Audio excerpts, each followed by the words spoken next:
Chelsea versus Bayern Munich. Hii ni game ambayo watu wengi wanasema Bayern Munich itakuwa ina carry the day, lakini siku zote ni kukumbusha kwamba wakati Chelsea hawana pressure, wakati Chelsea wanaenda kama underdogs, siku zote huwa wanaonyesha dunia ya kwamba tunaweza.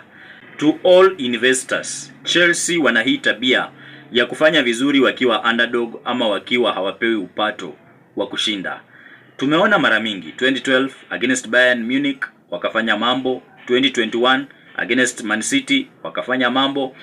Sasa juzi 2025 wakati wa finali ya Club World Cup against PSG bado walifanya mambo. So be very careful kwa hii game. Chelsea can play some magic.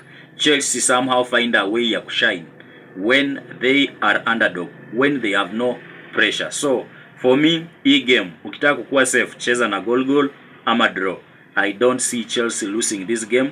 I see Chelsea winning or drawing. So ekelea draw ama goal.